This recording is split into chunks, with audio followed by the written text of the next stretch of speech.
എൻ്റെ പിന്നിൽ ലോകമാണ്, എൻ്റെ മുൻപിൽ ക്രൂശതും. തീരുമാനം ചെയ്തു മേലിൽ പിന്നിലേക്കിൽ അല്പവും. എൻ്റെ പിന്നിൽ ലോകമാണ്, എൻ്റെ മുൻപിൽ ക്രൂശതും. തീരുമാനം ചെയ്തു മേലിൽ പിന്നിലേക്കിൽ അല്പവും. യേശുവിൻ്റെ പിന്നാലെ ഞാൻ പോകുവാനെൻ ആത്മാവിൽ തീരുമാനം ചെയ്തു മേലിൽ പിന്നിലേക്കിൽ അല്പവും.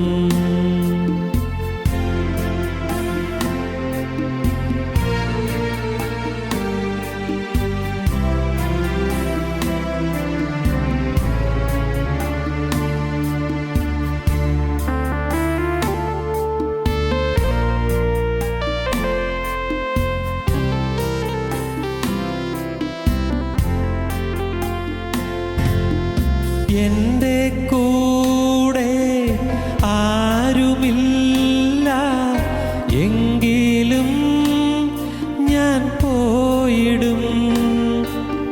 തീരുമാനം ചെയ്തു മേലിൽ പിന്നിലേക്കിൽ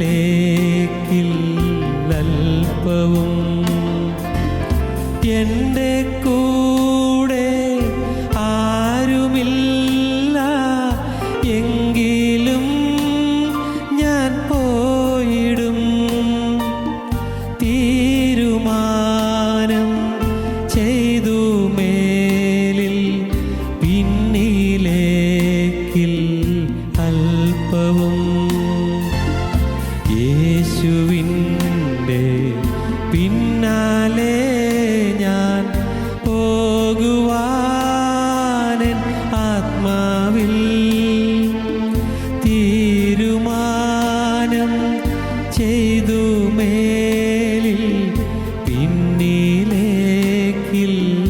അല്പവും. യേശുവിൻ്റെ പിന്നാലെ ഞാൻ പോകുവാനെൻ ആത്മാവിൽ തീരുമാനം ചെയ്തു മേലിൽ പിന്നിലേക്കിൽ അല്പവും. തീരുമാനം ചെയ്തു മേലിൽ പിന്നിലേക്കിൽ അല്പവും.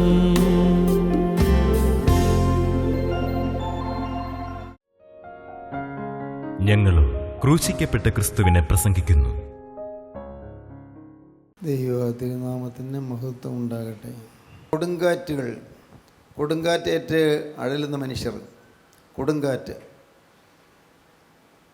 കഷ്ടതയുടെ കൊടുങ്കാറ്റുണ്ട്, നഷ്ടത്തിൻ്റെ കൊടുങ്കാറ്റുണ്ട്, ആപത്തുകളുടെ കൊടുങ്കാറ്റുണ്ട്, അനർത്ഥങ്ങളുടെ കൊടുങ്കാറ്റുണ്ട്, യാതനയുടെ കൊടുങ്കാറ്റുണ്ട്, രോഗത്തിൻ്റെ കൊടുങ്കാറ്റുണ്ട്, നിരാശയുടെ കൊടുങ്കാറ്റുണ്ട്. നിരാശയുടെ കൊടുങ്കാറ്റ് ഇയ്യോബിൻ്റെ ജീവിതത്തിൽ വന്നതായ ഒരു വലിയ ആഘാതമായിരുന്നു നിരാശയുടെ കൊടുങ്കാറ്റ്. എന്തെല്ലാം പോയാലും ദൈവത്തിലുള്ളതായ ആശ്രയം പോകരുതല്ലോ. ചിലപ്പോൾ സ്വത്ത് നഷ്ടപ്പെട്ടു, ശരി. അല്ല, ആരോഗ്യം നഷ്ടപ്പെട്ടു, ശരി. പല ജീവിത സൗകര്യങ്ങൾ നഷ്ടപ്പെട്ടു, ശരി. പക്ഷേ മറക്കരുത്, ദൈവത്തെ മറക്കരുത്. ദൈവം ജീവിക്കുക, എല്ലാം കാണുന്നൊരു ദൈവമുണ്ട്. എല്ലാം കാണുന്നൊരു ദൈവം. ദൈവത്തിന് സ്തോത്രം. അതൊരു ചെറിയ വാക്കല്ല കേട്ടോ. എല്ലാം കണ്ടുകൊണ്ടിരിക്കുന്നു. നമ്മുടെ പകലും രാവും നമ്മെ കണ്ടുകൊണ്ടിരിക്കുന്നു. നമ്മുടെ ഓരോ ചോട്ടടിയിൽ നമ്മെ കണ്ടുകൊണ്ടിരിക്കുന്നു. നമ്മുടെ ഇന്നത്തേത് മാത്രമല്ല, നാളത്തേതും കൂടി ദൈവം കാണുന്നു. നിത്യതയോടെ നമ്മെ കാണുന്നു. ആ ദൈവത്തിലുള്ള ആശ്രയം ഒരിക്കലും നഷ്ടപ്പെട്ടു പോകരുത്. ദൈവത്തിലുള്ളതായ ആശ്രയം നഷ്ടപ്പെടരുത്. ദൈവത്തിലുള്ള വിശ്വാസം നഷ്ടപ്പെടും. എന്തെല്ലാം നഷ്ടപ്പെട്ടാലും, സ്വത്ത് പോയാലും, ശരീരസൗഖ്യം പോയാലും, നമുക്ക് കിട്ടാവുന്ന ആദായ മാർഗങ്ങൾ പോയാലും, എല്ലാം പോയാലും നമ്മെ സ്നേഹിക്കുന്ന ക്രിസ്തു ജീവിക്കുന്നു എന്നുള്ളതായി ഉറപ്പ് നിങ്ങൾക്ക് നഷ്ടപ്പെടരുത്. റോമർക്കെഴുതിയ ലേഖനം 8-28 വാക്യമാണ് പറയുന്നത്, ദൈവത്തെ സ്നേഹിക്കുന്നവർക്ക് നിർണയപ്രകാരം വിളിക്കപ്പെട്ടവർക്ക് തന്നെ സകലവും നന്മയ്ക്കായി കൂടി വ്യാപരിക്കുന്നതെന്ന് നാം അറിയുന്നു. എല്ലാം നന്മയ്ക്കായി തീരും. അതൊരു വിശ്വാസമാണ്. ആ ഒരു ഉറപ്പ് വേണം നമുക്ക്. എന്ത് വന്നാലും ശരി, എന്ത് നഷ്ടം വന്നാലും ശരി, ഞാൻ നിരാശപ്പെടില്ല. നിരാശയുടെ കൊടുങ്കാറ്റിനെ വീഴിക്കാൻ ഞാൻ സമ്മതിക്കുകയില്ല. എന്തു വന്നാലും ശരി, ആ ഒരു ഉറപ്പ് നമുക്കുണ്ടായിരിക്കണം. നമ്മുടെ ജീവിതത്തിൽ അത് ഉണ്ടായിരിക്കണം. ദൈവത്തിന് സ്തോത്രം. ഒട്ടേറെ നിരാശയിൽ തളർന്നുപോയ മനുഷ്യനാണ് ഞാൻ. നിരാശപ്പെട്ട ജീവിതത്തിൽ മനസ്സ് മടുത്തുപോയ ഒരാളാണ്. അത് ഞാൻ പറഞ്ഞിട്ടുണ്ടല്ലോ, അതുകൊണ്ട് വിശദീകരിക്കുന്നില്ല. പക്ഷേ എൻ്റെ ജീവിതത്തിൽ നിരാശ എന്ന് പറയുന്നതിൻ്റെ സ്വഭാവത്തിൽ തന്നെ കലർന്നു പോയിരുന്നു. നിരാശ. ദൈവത്തിന് സ്തോത്രം. എല്ലാം തകർന്നു എന്ന് ഞാൻ വിചാരിച്ചതാണ്. എല്ലാം തകർന്നു. ജീവിതത്തിൻ്റെ ഭാവിയെല്ലാം കൂമ്പടഞ്ഞു ഞാൻ വിചാരിച്ചതാണ്. പഠിത്തമിനി ഇല്ല എന്ന് വിചാരിച്ചതാണ്. 10ാം ക്ലാസ്സിൽ നല്ല മാർക്ക് കിട്ടിയിരുന്നു. പക്ഷേ 10ാം ക്ലാസ് കഴിഞ്ഞിട്ട് ജീവിതം തീർന്നു പോയിരുന്നു. ഭാവിയെക്കുറിച്ചുള്ള പ്രതീക്ഷകൾ എല്ലാം തീർന്നു പോയിരുന്നു. പ്രിയപ്പെട്ടവരെ, പ്രത്യാശ തരുന്ന ദൈവം, അവിടെ ദൈവം തക്ക സമയത്ത് ഇടപെടും എന്നുള്ളതിന് യാതൊരു സംശയമില്ല. നിങ്ങൾ വിശ്വസിക്കൂ, ദൈവം വേണ്ട സമയത്ത് ഇടപെട്ട് പ്രവർത്തിച്ചു തരും. നാം വിചാരിക്കുന്നവരല്ല. ഈ ലോകത്ത് ഒരുപക്ഷെ നാം പ്രതീക്ഷിക്കുന്നവരിൽ നിന്നൊരു സഹായം കിട്ടിയില്ലെന്ന് വന്നേക്കാം. പക്ഷേ വളരെ അപ്രതീക്ഷിതമായ സ്ഥാനങ്ങളിൽ നമുക്ക് സഹായം കിട്ടിയിരുന്നു വരും. ദൈവം അതെല്ലാം ഒരുക്കും. അതിനെല്ലാം ദൈവം എല്ലാം ക്രമീകരിച്ച് തരും. നിങ്ങൾക്കൊരു പക്ഷേ ഓർമ്മ കാണും, ഡാനിയൽ ഡീഫോ എന്ന് പറയുന്ന ഒരു സാഹിത്യകാരനെക്കുറിച്ച്. ഡാനിയൽ ഡീഫോ ഞാൻ ഇതിന് പറഞ്ഞിട്ടുണ്ട്. ഡാനിയൽ ഡീഫോ എഴുതിയ ഒരു പുസ്തകമാണ് ഇംഗ്ലീഷിലെ ആദ്യത്തെ ഒരു കഥാപുസ്തകം എന്ന് വേണമെങ്കിൽ പറയാം. നോവലല്ല, കഥാപുസ്തകം. റോബിൻസൺ ക്രൂസോ എന്ന് പറയുന്നൊരു കഥാപാത്രം. അതൊരു കഥയാണ്, പക്ഷേ അത് വളരെ ആശയസമൃദ്ധിയുണ്ട്. റോബിൻസൺ ക്രൂസോ വളരെ അഡ്വഞ്ചറസ് ആയിരുന്നു. എന്നുവെച്ചാൽ സാഹസികനായിരുന്നു, വലിയ ധൈര്യശാലിയായിരുന്നു. ചെറുപ്പക്കാരൻ റോബിൻസൺ ക്രൂസോ, അവൻ കപ്പൽ പോകുമ്പോൾ കപ്പലിൽ കയറി അവൻ ലോകം ചുറ്റാൻ ഇറങ്ങി. ഒരു രസമാണ് അവന്. ജീവിതം തന്നെ ഒരു തമാശ പോലെയാണ് അവൻ എടുത്തത്. കപ്പലിൽ കയറി കടലുകൾ ഇങ്ങനെ യാത്ര ചെയ്ത് കുറച്ച് കഴിഞ്ഞപ്പോൾ ഒരു ദിവസം പെട്ടെന്നൊരു ആപത്ത് വന്നു. കപ്പൽ ഉടഞ്ഞുപോയി, കപ്പൽ താണുപോയി. കപ്പലുള്ള എല്ലാവരും താണു, ഇവനും താണു. പക്ഷേ അവൻ മരിച്ചില്ല. അവൻ ഏതോ ഒരു പലകീറ്റിലോ മറ്റോ അവൻ്റെ കൈ കിട്ടി, അതിൽ തുഴഞ്ഞു നിന്നു. തിരമാലി അടിച്ചടിച്ച് അവനെ കരയിലേക്ക് കൊണ്ടുവന്നു. കരയിൽ കയറി മണൽപ്പുറത്ത് നിന്ന് അവൻ നടന്നു. അവൻ നല്ലപോലെ വിശക്കുന്നുണ്ടായിരുന്നു. അപ്പോൾ ഒന്നും തിന്നാനൊന്നും കിട്ടുന്നില്ലല്ലോ. കുറേ കൂടി ഉള്ളിലേക്ക് നടന്നപ്പോൾ അവിടെ ചെറിയ കാട്ടിലെ ചില പഴങ്ങൾ, ചെടികളിൽ ചില പഴങ്ങൾ, അതൊക്കെ പറിച്ച് തിന്നു. വിശപ്പടക്കി, ദാഹവും മാറി, പിന്നെയും നടന്നു. അവനങ്ങ് നടന്ന് ഒരൊറ്റ മനുഷ്യനെ പോലും കാണുന്നില്ല. ആരുമില്ലാത്തൊരു ദ്വീപാണ്, മനുഷ്യനില്ലാത്തൊരു ദ്വീപ്, ചുറ്റി മഹാസമുദ്രം, ഒരു ചെറിയ ദ്വീപ്. അവൻ കരയിൽ നിന്ന് നോക്കിയപ്പോൾ, മണൽപ്പുറത്ത് നോക്കിയപ്പോൾ അങ്ങ് ദൂരെ കൂടി കപ്പലുകൾ പോകുന്നത് കാണാം. ചെറിയ പൊട്ടുപോലെ എത്ര ദൂരെയാണ് കപ്പലുകൾ പോകുന്നത് കാണാം. അവനോട് വിളിച്ചാലോ ചാടിയാലോ ഒന്നും കാണാൻ പറ്റുകയില്ലല്ലോ. അവൻ എന്നും ഇരുന്ന് വെളുക്കുന്നതും സന്ധ്യയാകുന്നതും പ്രഭാതമാകുന്നതും അങ്ങനെ ദിവസങ്ങൾ അവൻ എണ്ണി കഴിഞ്ഞു. അവന് തോന്നി, ഒരു കാര്യം ചെയ്യാം, ഇവിടെ ഒരു കൊച്ചു കുടിലുണ്ടാക്കാം. മഴ പെയ്യുമ്പോൾ നനയാതിരിക്കാമല്ലോ, പകലത്ത് വെയിലത്ത് വാടിപ്പോകാതിരിക്കാമല്ലോ, മഞ്ഞേൽക്കാതിരിക്കാമല്ലോ. അവൻ കാട്ടുമരങ്ങളുടെ കൊമ്പുകൾ അവൻ ഒടിച്ചെടുത്തു. എങ്ങനെയാണ്, വാക്കത്തിയൊന്നുമില്ല കയ്യിൽ. ഈ നല്ല മൂർച്ചയുള്ള കല്ല് അതുകൊണ്ട് ഇടിച്ച് ചതച്ച് മരങ്ങളുടെ കൊമ്പുകൾ ഒടിച്ചെടുത്തു. അവൻ അതുകൊണ്ട് തൂണുനാട്ടി, അതുകൊണ്ട് ഒരു കഴുക്കോലും പട്ടികയും എന്നൊക്കെ പറയുന്ന രീതിയിലുള്ളതായ ഒരു ചെറിയൊരു റൂഫ്, ഒരു മുകൾപ്പര അവനുണ്ടാക്കി. എൻ്റെ ഈ വൃക്ഷങ്ങളുടെ വലിയ ഇലകളുള്ള വൃക്ഷങ്ങളുടെ ഇലകൾ കൊണ്ടുവന്ന് അതെല്ലാം മേഞ്ഞു. അവൻ തന്നെയാണ് കഷ്ടപ്പെടുന്നത്. ദിവസങ്ങൾ കൊണ്ടാണ് ഇതൊക്കെ സാധിക്കുന്നത്, ഒറ്റ ദിവസം കൊണ്ടല്ല. അനേക ദിവസത്തെ യത്നം കൊണ്ട് അവന് ഒരു കൊച്ചു കുടിലുണ്ടാക്കി. അവൻ ഒരു ദിവസം അവൻ കാട്ടിൽ പോയി പഴങ്ങളൊക്കെ തിന്നിട്ട് വരുമ്പോഴേക്കും അവൻ കാണുന്നത് അവൻ്റെ കൊച്ചു കുടിൽ കത്തുകയാണ്. നാളുകളിലെ മാസങ്ങൾ എന്ന് പറഞ്ഞവൻ കഷ്ടപ്പെട്ടുണ്ടാക്കി കുടിൽ കത്തുന്നു. കത്തി അമരുന്നത് അവൻ കണ്ടത്. ആളിപ്പട്ട തീയ്. അവൻ നെഞ്ചത്തടിച്ചുകൊണ്ട് പറഞ്ഞു, എങ്കിലും എൻ്റെ ദൈവമേ, ഞാൻ ഇത്രയും കഷ്ടപ്പെട്ടുണ്ടാക്കിയ ഈ കുടിൽ അത് കത്തിപ്പോകാതെ നീ എന്നെ രക്ഷിച്ചില്ലല്ലോ. അങ്ങനെ അവൻ ചിന്തിച്ചുകൊണ്ട് നിൽക്കുമ്പോൾ നിരാശയിലങ്ങ് ഇതാണ്ട് ഹൃദയം തണുത്ത് മരവിച്ചതുപോലെ അവൻ നിൽക്കുമ്പോൾ പെട്ടെന്നൊരു ശബ്ദം കേൾക്കാം, ഒരു സൈറൺ. അത് നോക്കി പിറകിൽ ഒരു ബോട്ട് വരുന്നു. ഒരു അത്ഭുതം. ബോട്ട് കരയോട് അടുക്കാവുന്നിടത്തോളം അടുത്തിട്ട് അവിടെയുള്ളവർ വിളിച്ച് പറഞ്ഞു, ബോട്ടിലുള്ളവർ പറഞ്ഞു, നീ ഈ കടന്ന് ഈ ബോട്ടിലേക്ക് കയറിക്കൊള്ളാൻ പറഞ്ഞു. അവൻ ബോട്ട് അങ്ങ് കരയിലേക്ക് അടുക്കില്ലല്ലോ, അവൻ വെള്ളത്തിൽ കൂടി നടന്ന് ബോട്ടിൽ കയറി. ബോട്ടിൽ കയറി കഴിഞ്ഞപ്പോൾ ബോട്ട് ഓടിച്ചിരുന്ന ആൾ പറഞ്ഞു, എടാ മോനെ, നീ അത്രയും ഉയരത്തിൽ തീ കത്തിച്ചത് കൊണ്ടാണ് ഇങ്ങനെ അവിടെ ഒരു ആവശ്യക്കാരനുണ്ടെന്ന് നിങ്ങൾ അറിഞ്ഞത്. അത്രയും ഉയരത്തിൽ തീ കത്തിച്ചത് നന്നായി, ഉപകാരമായി, അതുകൊണ്ട് നിന്നെ രക്ഷിക്കാൻ കഴിഞ്ഞു. അപ്പോഴാണ് റോബിൻസൺ ക്രൂസോ ഓർത്തത്, അപ്പോൾ അത് എൻ്റെ കുടിൽ കിടപ്പാടം കത്തിയെങ്കിലും അത് എൻ്റെ രക്ഷയ്ക്ക് കാരണമായി തീർന്നല്ലോ എന്ന്. ഈ കഥ നിങ്ങൾ വായിച്ചിട്ടുണ്ടാകും, അതിൽ കേട്ടിട്ടുണ്ടാകും. അത്രയും ഉയരത്തിൽ തീ കത്തിയത് അവന് ഉപകാരമായി തീർന്നു, അവൻ്റെ കിടപ്പാടം കത്തിയത് ഉപകാരമായി തീർന്നു. ഇതൊക്കെ പറയുമ്പോൾ ഞാൻ പേടിക്കുന്നു. ഇതൊക്കെ പറയുമ്പോൾ ഭയം മറ്റൊന്നുമല്ല, ഇങ്ങനെയുള്ളൊരു സ്ഥിതി വന്നാൽ ഞാനെങ്ങനെ നിൽക്കും? ഇങ്ങനെയൊരു സ്ഥിതി വന്നാൽ ഞാൻ ഇതെല്ലാം പ്രസംഗിച്ചു, പക്ഷേ ഞാനെങ്ങനെ നിൽക്കും? ദൈവത്തിന് സ്തോത്രം. പ്രിയപ്പെട്ടവരെ, പിന്നെ എൻ്റെ ആശ്വാസം ഇതാണ്, ഇതുവരെ എന്നെ നടത്തിക്കൊണ്ട് വന്ന ദൈവം, ഇതുവരെ എന്നെ കൈപിടിച്ച് നയിച്ച് ഇവിടം വരെ എത്തിച്ച ദൈവം എൻ്റെ കാര്യം നോക്കും. ഞാൻ വീഴാൻ സമ്മതിക്കുകയില്ല, പ്രത്യാശ പങ്കാൻ അവൻ സമ്മതിക്കുകയില്ല, വിശ്വാസം ത്യജിക്കാൻ അവൻ സമ്മതിക്കുകയില്ല.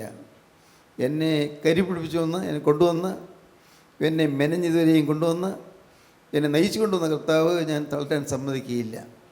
പ്രിയപ്പെട്ടവർ, നിങ്ങൾ അത്രയെങ്കിലും നിങ്ങൾക്ക് വിശ്വസിക്കാമോ?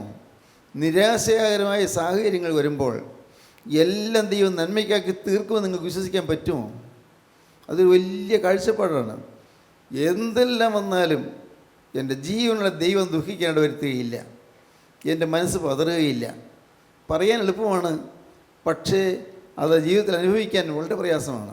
എല്ലാം നന്മയ്ക്കായി എന്ന് നമ്മുടെ ഉള്ളം പറയണമെങ്കിൽ ക്രിസ്തുവുള്ളൊരു വിശ്വാസം വേണം. ക്രിസ്തുവുള്ള വിശ്വാസം.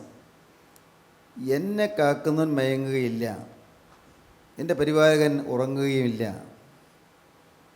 എൻ്റെ കാൽ കല്ലിനോട് തട്ടാതെ വണ്ണം എൻ്റെ കാൽ പാലിക്കേണ്ടതിന് അവൻ തൻ്റെ ദൂതന്മാരോട് എന്നെക്കുറിച്ച് കൽപ്പിക്കും. ഈ ഒരു വിശ്വാസം നമുക്ക് വരണം. വിശ്വാസം ഉണ്ടെങ്കിൽ മാത്രമേ നമുക്ക് പതറാതെ നിൽക്കാൻ പറ്റുകയുള്ളൂ. ഒരു ദൈവമുണ്ട്, കർത്താവായ യേശുക്രിസ്തു ഇന്ന് ജീവിക്കുന്നുണ്ട്, എൻ്റെ ഭാരങ്ങൾ അവൻ കാണുന്നുണ്ട്. പ്രിയപ്പെട്ടവരെ, ഞാൻ ഇടയ്ക്ക് ചിന്തിക്കുന്ന കാര്യമാണ് പറയുന്നത്. ഞാൻ കുറേ കാലം ഇങ്ങനെ ജീവിച്ചു. ഈ ചിന്തിക്കാൻ എനിക്ക് പ്രതീക്ഷ ഇല്ലാത്ത സമയത്ത് ഒരു പക്ഷേ എപ്പോഴാണെന്ന് അറിഞ്ഞുകൂടാ ഈ ഭൂമി ഞാൻ കടന്നു പോകും. ഞാൻ ഒരു വലിയ നിത്യതയെ നേരിടുകയാണ്, വലിയൊരു നിത്യത. ആ നിത്യത അത് അനന്തതയാണ്. അതിനറുതിയില്ല, അതിനവസാനമില്ല, അതിനതിരില്ല. ആ നിത്യതയിൽ രാജാധിരാജനായ യേശുവുണ്ട്, നിത്യപിതാവായ ദൈവമുണ്ട്, ജീവിപ്പിക്കുന്ന പരിശുദ്ധാത്മാവുണ്ട്, അവിടെ സ്വർഗസേനകളുണ്ട്, മാലാഖമാരുടെ വൃന്ദമുണ്ട്, അവിടെ വിശുദ്ധന്മാരുടെ കൂട്ടമുണ്ട്. ആ നിത്യതയിലേക്ക് ഞാൻ കടന്നു ചെല്ലുന്നു. അപ്പോഴാണ് ഞാൻ മനസ്സിലാക്കുന്നത് ഈ ഭൂമിയിലെ ജീവിതം ഒരു സ്വപ്നമായിരുന്നുവെന്ന്. ഭൂമിയിലുണ്ടായിരുന്ന ജീവിതം ഒരു സ്വപ്നം.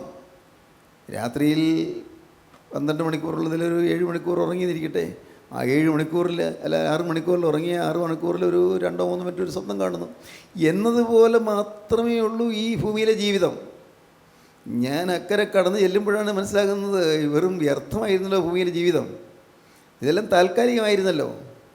ദൈവത്തിന് സ്തോത്രം. ഇവിടെ ഉണ്ടായിരുന്ന പ്രയാസങ്ങൾ താൽക്കാലികം, ഇവിടെ ഉണ്ടായ ദുരിതങ്ങൾ താൽക്കാലികം, ഇവിടെ ഉണ്ടാകുന്ന പലതരത്തിലുള്ളതായ പ്രത്യാഘാതങ്ങൾ, ആക്രമണങ്ങൾ, എതിർപ്പുകൾ എല്ലാം താൽക്കാലികം. ഒന്നും ഉണ്മയായതല്ല, ഒന്നും നിലനിൽക്കുന്നതല്ല. നിലനിൽക്കുന്നത് യേശുക്രിസ്തു മാത്രം. യേശുക്രിസ്തുവും യേശുക്രിസ്തുവിൻ്റെ രാജ്യവും യേശുക്രിസ്തുവിൻ്റെ സ്നേഹവും അത് മാത്രം നിലനിൽക്കുന്നു. അത് മനസ്സിലേക്ക് വരുംതോറും മനസ്സിൽ ഉന്മേഷം വർദ്ധിക്കുന്നു. അപ്പോഴാണ് സ്തുതി, അപ്പോഴാണ് ദൈവത്തെ സ്തുതിക്കുന്നത്. ഒരു ദിവസം അക്കരെ ദേശത്തേക്ക് ഞാൻ ചെല്ലും, യേശുക്രിസ്തുവിൻ്റെ പാദപീഠത്തിലേക്ക് ചെല്ലും, അവൻ്റെ ആണിപ്പാടുള്ള പാദം ഞാൻ മൊത്തും. ഈ ഒരു ഉറപ്പ്, പ്രിയപ്പെട്ടവരെ, ആ ഒരു പ്രത്യാശ നിങ്ങൾക്കുണ്ടെങ്കിൽ നിരാശ വരില്ല. എന്ത് സംഭവിച്ചാലും എന്താണ്? പരമാവധി സംഭവിച്ചാൽ എന്താ? മരണം, അതല്ലേ ഉള്ളൂ. പരമാവധി സംഭവിച്ചാൽ മരണം, അതല്ലേ ഉള്ളൂ. ആരെ എതിർത്താൽ എന്താണ്? പലരും നമ്മൾ അംഗീകരിച്ചില്ലെങ്കിൽ എന്താണ്? ആകെപ്പാട് എന്താ വരാൻ പോകുന്നത്, സംഭവിക്കാൻ പോകുന്നത്? പരമാവധി എന്തെല്ലാം വന്നാലും ആകെപ്പാടുള്ളത് ഈ ഭൂമിയിലെ ജീവിതം തീരും, ഇത്രയല്ലേ ഉള്ളൂ. ദൈവത്തിന് സ്തോത്രം. പക്ഷേ പ്രത്യാശ നിൽക്കുന്നു. എന്താണ് പ്രത്യാശ? ഞാൻ നിത്യതയിലെത്തും, അവൻ്റെ സ്തുതിക്കപ്പെടേണ്ടതായ പാദത്തിൽ ഞാൻ വീഴും, അവിടെ ഞാൻ മൊത്തും, അവനെ ചുംബിക്കും. എൻ്റെ യേശു എനിക്ക് വേണ്ടി ആണിയടിച്ച് തകർന്ന ആ പാദം ഞാൻ മുത്തുകയും ആ തിരക്തം പൊടിച്ചുകൊണ്ടിരിക്കുന്ന പാദത്തിൽ ഞാൻ എൻ്റെ ജീവിതം അർപ്പണം ചെയ്യുകയും ചെയ്യും. എൻ്റെ സകല സ്നേഹവും ഞാൻ അവിടെ അർപ്പിക്കും, എനിക്കുള്ളതെല്ലാം അവിടെ ഞാൻ അർപ്പിക്കും. സ്തോത്രം. ഈ ഭൗതിക ദേഹം വിട്ട് ആത്മാവ് കടന്നു ചെല്ലുകയാണ്. ഭൗതിക ദേഹം, നാം ഇന്ന് വസ്ത്രം ധരിച്ച് മറിക്കുന്ന ഈ ദേഹമുണ്ട്, നാം ഇന്ന് പൗഡറിട്ട് മിനുക്കുന്നതുകൊണ്ട് മുഖമുണ്ട്, നാം ഇന്ന് കോതി ചീകി വനയാക്കുന്നതുകൊണ്ട് തലമുടിയുണ്ട്. എല്ലാം വിട്ടു, എല്ലാം മാറി. ഈ ശരീരത്തിൻ്റെ ഉള്ളിലുണ്ടായിരുന്ന ദൈവത്തിൻ്റെ അതേ ആത്മാവ്, ദൈവത്തിൻ്റെ സ്വരൂപത്തിലും സാദൃശ്യത്തിലും സൃഷ്ടിച്ചതായ ആത്മാവ് ഇതാ പറന്നു പോകുന്നു. കൂട്ടിൽ നിന്ന് കിളി പറന്നു പോകുന്നത് പോലെ അങ്ങ് പറന്നു പോവുകയാണ്. കുറേ നേരത്തേക്ക് ആ കിളിയെ ഇങ്ങനെ പറന്നു പോകുന്നത് കണ്ടു. പക്ഷേ കുറച്ച് കഴിഞ്ഞപ്പോഴേക്ക് കാണുന്ന ചക്രവാളത്തിൻ്റെ അപ്പുറത്തേക്ക് കിളി അങ്ങ് പറന്നു പോയി കഴിഞ്ഞു. എന്നതുപോലെ നമ്മുടെ ആത്മാവ് അങ്ങ് പറന്നു പോകും. ഒരു ദിവസം അത് സംഭവിക്കുക തന്നെ ചെയ്യും. അന്ന് എൻ്റെ യേശുവിൻ്റെ തിരുസന്നിധിയിലേക്ക് ഞാൻ ചെല്ലുകയും മുഖാമുഖം കാണുകയും ചെയ്യും. എൻ്റെ കണ്ണ് അത്ഭുതം കൊണ്ട് വിടർന്നു പോകും.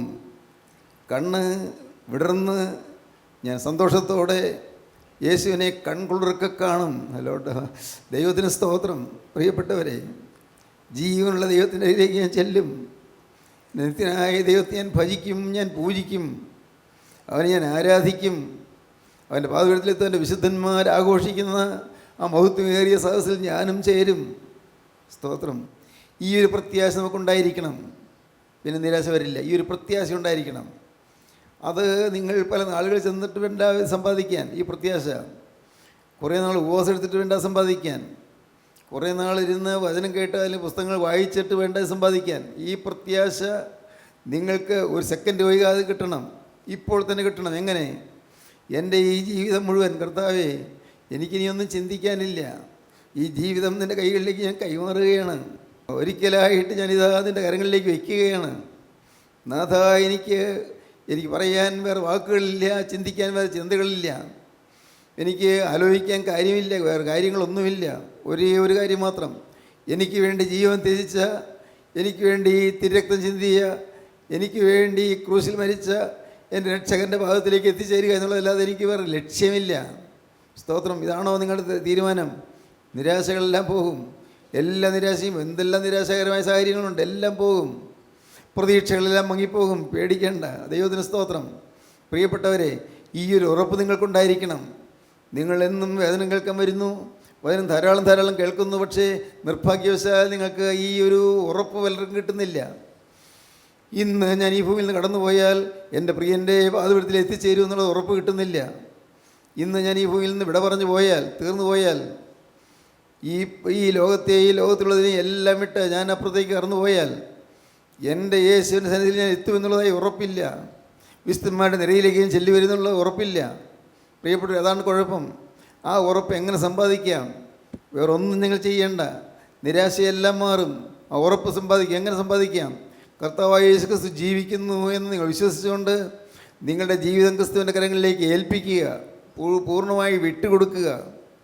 ഒന്നും ബാക്കി വയ്ക്കണ്ട. ഇല്ല കർത്താവേ, ഇല്ല, ഒന്നും ബാക്കിയില്ല. എനിക്ക് അറിയാവുന്നിടത്തോളം ഞാൻ എന്നെ തന്നെ മുഴുവനായി നൽകി ഞാൻ തന്നിരിക്കുന്നതെന്നൊരു ഉറപ്പ് നിങ്ങൾക്ക് വേണം. പ്രിയപ്പെട്ടവരെ, നിങ്ങൾ നിരാശപ്പെടേണ്ട കാര്യമില്ല. ദൈവത്തിന് സ്തോത്രം.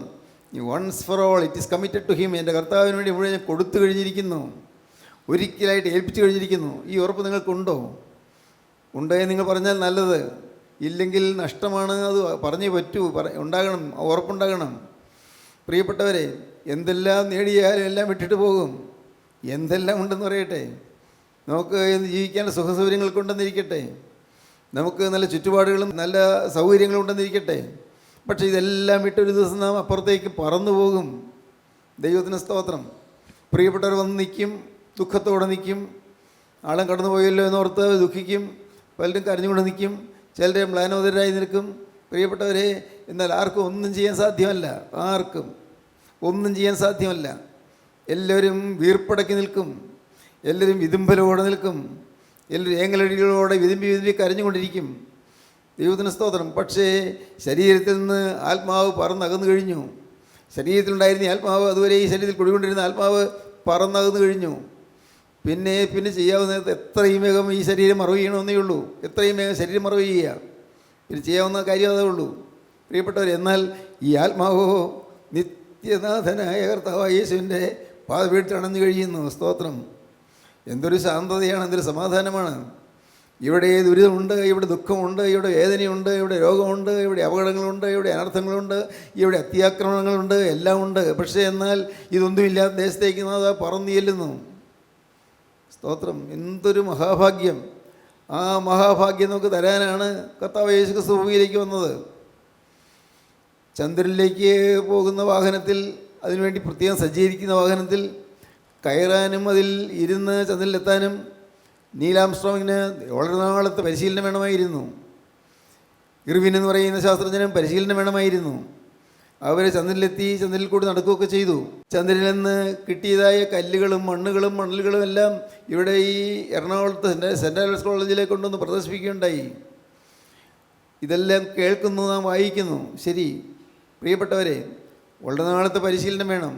എന്നാൽ ഒരു പരിശീലനവും ഇല്ലാതെ, ഒരു പരിശീലനമില്ല, ട്രെയിനിങ് ഒന്നുമില്ല. ആകെ ഇതാ ഈ വാഹനത്തിൽ നാം അപ്പുറം ലോകത്തേക്ക് ചെല്ലുന്നു. ഏതാ വാഹനം? ക്രിസ്തു എന്ന വാഹനം. ക്രിസ്തുവാണ് വാഹനം. ക്രിസ്തു പോകുന്നിടത്ത് ഞാനും ചെല്ലുന്നു. എൻ്റെ പോക്കറ്റിൽ പേനയുണ്ടെന്നിരിക്കട്ടെ, ഈ പേന തിരുവനന്തപുരത്തെത്തണമെന്നില്ല. ഞാൻ പോയാൽ ഈ പേനയും തിരുവനന്തപുരത്തെത്തും. ഞാൻ എറണാകുളത്ത് പോയാൽ പേന എറണാകുളത്തെത്തും. എന്തുകൊണ്ട്? എൻ്റെ പോക്കറ്റിലുണ്ട്. യേശു ക്രിസ്തു എൻ്റെ ജീവിതത്തിലുണ്ടെങ്കിൽ യേശു ക്രിസ്തു എവിടെയെല്ലാം ചെല്ലുന്നു അവിടെയെല്ലാം ഞാനും ചെല്ലും. സ്തോത്രം. നിങ്ങൾക്ക് മനസ്സിലാകുന്നു പ്രിയരെ? മനസ്സിലാകുന്നു? ദൈവത്തിന് സ്തോത്രം. ഈ മഹാസൗഭാഗ്യമാണ് കർത്താവ് നമുക്ക് തരുന്നത്. നിരാശകളെല്ലാം മാറും, വിശ്വാസം ഉണരും. വിശ്വാസത്തോടെ നാം ദൈവത്തെ സ്തുതിക്കാൻ തുടങ്ങും. ദൈവത്തിൻ്റെ കരങ്ങളിലേക്ക് നമ്മെ തന്നെ ഏൽപ്പിച്ചുകൊണ്ട്, നമ്മുടെ ജീവിതം കർത്താവിൻ്റെ കരങ്ങളിലേക്ക് കൊടുത്തുകൊണ്ട് നാം ദൈവത്തെ വർണ്ണിക്കും, ദൈവത്തെ സ്തുതിക്കും. ആവോളം ദൈവത്തെ സ്തുതിക്കും. ഒന്നേ ഒന്ന് മാത്രം, ജീവിതം ക്രിസ്തുവിന് കൈമാറുക. എനിക്ക് വേണ്ടി യേശു കൊടുത്ത വില തൻ്റെ സ്വന്തം രക്തമാണ്, ജീവരക്തമാണ് ഊറ്റിയത്. ആ രക്തം എനിക്ക് വേണ്ടി ഊറ്റിയത് കൊണ്ട് എനിക്കിന്ന് രക്ഷയ്ക്ക് മാർഗമായി. വെളിപ്പെടുവാനുള്ള തേജസ് വിചാരിച്ചാൽ ഈ കാലത്തിലെ കഷ്ടങ്ങൾ സാരമില്ല, നീ എണ്ണുന്നു.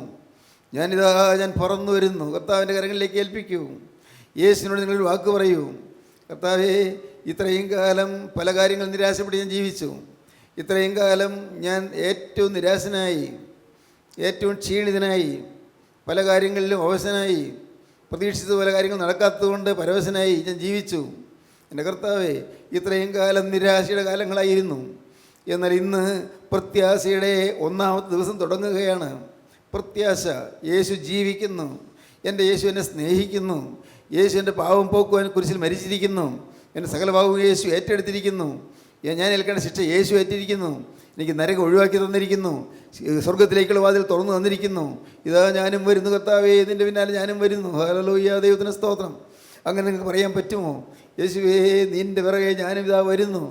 നീ പോയി അതേ കുരിശിൻ്റെ വഴിയിലൂടെ ഞാനിതാ നടന്നു വരുന്നു. യേശുവേ, ആ മുള്ളും കല്ലും ഉള്ളതായ പാതയിൽ കൂടി ഞാനിതാ നടന്നു വരുന്നു. വേച്ചും വീണും നടന്നുപോയ എൻ്റെ യേശു നടന്നുപോയ അതേ പാതയിൽ കൂടെ വേച്ച് വീഴുകയും അപ്പോൾ ചാട്ടവറുകൊണ്ട് അടിയെടുക്കുകയും ചെയ്ത് കർത്താവ് വേദനയോടെ പൊളഞ്ഞ് കുരിശെടുത്തുകൊണ്ട് നടന്നുപോയി അതേ പാതയിൽ കൂടെ ഞാൻ ഇതാ അതിൻ്റെ പിന്നാലെ വരികയാണ്. കർത്താവേ, പലതും പ്രതികൂലമാണ്, സാഹചര്യങ്ങൾ പ്രതികൂലമാണ്. എന്നാലും ഞാനിതാ നിൻ്റെ പിന്നാലെ തന്നെയാണ് വരുന്നത്. എനിക്ക് നല്ല ഉറപ്പുണ്ട്. എൻ്റെ ജീവിതം തുടങ്ങി തന്നവൻ അവസാനിപ്പിക്കാനും ശക്തനെന്ന് ഞാൻ ഉറച്ചിരിക്കുന്നു. എനിക്കൊരാരംഭം തന്നവൻ നീ അവസാനിപ്പിക്കാൻ ശക്തനാണെന്ന് ഞാൻ വിശ്വസിച്ചിരിക്കുന്നു. നീ ഒരു ആരംഭം എനിക്ക് തന്നതല്ലേ, നിൻ്റെ വചനം എന്നെ കേൾപ്പിച്ചതല്ലേ, നിൻ്റെ വചനം എനിക്ക് തന്നതല്ലേ. ആരംഭം തന്നവൻ, ആരംഭിച്ച് തന്നവൻ അവസാനിപ്പിക്കാൻ ശക്തനാണെന്ന് വിശ്വസിച്ചുകൊണ്ട് ഞാനിതാ വരുന്നു. യേശുവേ, ഞാനിതാ വരുന്നു. എന്നെ നീ കൈക്കൊള്ളണമേ. നിങ്ങൾ പ്രാർത്ഥിക്കൂ, നിങ്ങളുടെ ജീവിതം കർത്താവിൻ്റെ കരങ്ങളിലേക്ക് കൊടുക്കൂ. യേശുവിൻ്റെ വാക്ക് പറയൂ, എൻ്റെ യേശുവേ, ഇന്നു മുതൽ ഞാൻ നീ പോയ അതേ വഴിയിൽ കൂടി നടക്കും. ഹല്ലേലൂയ. അതേ വിശുദ്ധിയുടെ പാതയിൽ കൂടി നടക്കും, അതേ കഷ്ടതയുടെ പാതയിൽ കൂടി നടക്കും, അതേ ദുരിതത്തിൻ്റെ പാതയിൽ കൂടി നടക്കും, അതേ എതിർപ്പിൻ്റെ പാതയിൽ കൂടി നടക്കും. കർത്താവേ, കല്ലും മുള്ളുള്ള പാതയിൽ കൂടി നടക്കും. യേശുവേ, ഇതിന് പിന്നാലെ ഞാൻ നടക്കും. അതാ ഞാനിതാ വരുന്നു. സമർപ്പിക്കൂ, യേശുവിൻ്റെ വാക്ക് പറയൂ. നമുക്ക് ഒരുമിച്ച് പ്രാർത്ഥിക്കാം. ജീവനുള്ള ദൈവമേ, കരുണയുള്ള കർത്താവേ, ഇന്ന് അടിയങ്ങളുടെ മധ്യത്തിലേക്ക് അവിടെ നിന്ന് കടന്നു വന്നതിനായി നന്ദിയോടെ സ്തോത്രം. അർഹിക്കാത്ത അനുഗ്രഹങ്ങൾ തരുന്നതിനായി നന്ദിയോടെ സ്തോത്രം. ഞങ്ങളെ യോഗ്യരെങ്കിലും ഞങ്ങളെ ചേർത്തണപ്പാൻ തിരുമനസ്സായതിനായി നന്ദിയോടെ സ്തോത്രം. അപ്പോൾ ഈ മക്കളെല്ലാവരെയും അനുഗ്രഹിക്കണമേ. എൻ്റെ കരുണയുള്ള കർത്താവേ, തീരുമാനങ്ങൾ എടുത്തവരുടെ മേൽ തൃക്കരം വയ്ക്കണമേ. ഭാരങ്ങൾ അകറ്റണമേ, രോഗങ്ങൾ മാറ്റണമേ, സമാധാനം നൽകണമേ. ജീവിതത്തിൽ നേരിടുന്ന പ്രശ്നങ്ങൾക്കൊരു പരിഹാരം കൊടുക്കണമേ കർത്താവേ. ബാധകളും ബന്ധനങ്ങളും അകറ്റണമേ, കുടുംബസമാധാനം നൽകണമേ. എല്ലാവരെയും ശോഭനമായ ജീവിതം നയിക്കാൻ യോഗ്യരാക്കി തീർക്കണമേ. അവിടുത്തെ രണ്ടാമത്തെ വേണ്ടി ഞങ്ങളെല്ലാവരെയും ഒരുക്കണമേ. യേശു ക്രിസ്തുവിൻ്റെ മഹത്വപൂർണ്ണമായ നാമത്തിൽ പ്രാർത്ഥിക്കുന്ന കൃപയോടെ കേൾക്കണമേ. ആമീൻ. ഹല്ലേലൂയ.